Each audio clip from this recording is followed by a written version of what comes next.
ರೈತ ವಿರೋಧಿ ಮಸೂದೆಗಳನ್ನು ವಿರೋಧಿಸಿ ರಾಜ್ಯದ ವಿವಿಧ ಸಂಘಟನೆಗಳು ನಾಳೆ ಕರ್ನಾಟಕ ಬಂದ್ಗೆ ಕರೆ ನೀಡಿದ ಹಿನ್ನೆಲೆಯಲ್ಲಿ ಹಲವು ಕಡೆ ಬಿಗಿ ಪೊಲೀಸ್ ಬಂದೋಬಸ್ತ್ ಕೈಗೊಳ್ಳಲಾಗಿದೆ.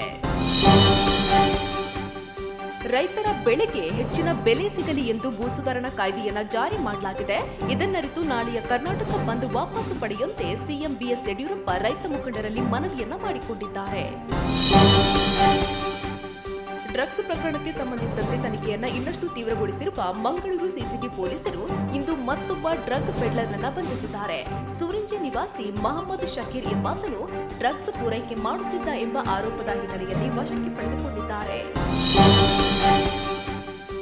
ಚಲಿಸುವ ಬಸ್ನಲ್ಲಿ ಮಹಿಳಾ ಪ್ರಯಾಣಿಕೆಯ ಮೇಲೆ ಬಸ್ ಚಾಲಕ ಮತ್ತು ನಿರ್ವಾಹಕ ಅತ್ಯಾಚಾರ ನಡೆಸಿರುವ ಘಟನೆ ಉತ್ತರ ಪ್ರದೇಶದ ಮೀರತ್ನಲ್ಲಿ ನಡೆದಿದೆ.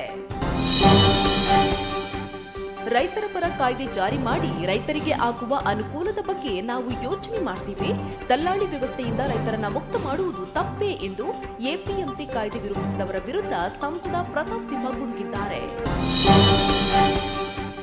ಅಗಲಿದ ಎಸ್ಪಿಬಿ ನೆನಪಲ್ಲೇ ಇರುವ ಸಂಗೀತ ನಿರ್ದೇಶಕ ಇಳೆಯರಾಜ ನಿನ್ನೆ ರಾತ್ರಿ ತಿರುವಣ್ಣಾಮಲೈ ದೇವಸ್ಥಾನಕ್ಕೆ ತೆರಳಿ ದೀಪ ಹಚ್ಚಿ ಸದ್ಗತಿ ಸಿಗಲೆಂದು ಬೇಡಿಕೊಂಡಿದ್ದಾರೆ.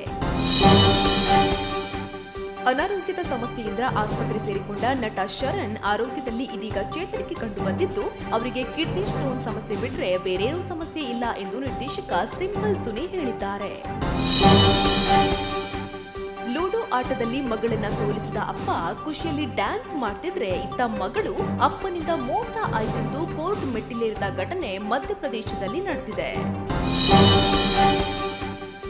ತಮಿಳುನಾಡಿನ ತಿರುಚರಾಪಳ್ಳಿಯಲ್ಲಿ ಇವಿ ರಾಮಸ್ವಾಮಿನ ಪೆರಿಯಾರ ಅವರ ಪ್ರತಿಮೆಗೆ ಕೇಸರಿ ಬಣ್ಣ ಬಳಿದಿದ್ದು ಈ ಘಟನೆ ತಮಿಳುನಾಡಿನ ರಾಜಕೀಯ ನಾಯಕರ ಆಕ್ರೋಶಕ್ಕೆ ಕಾರಣವಾಗಿದೆ.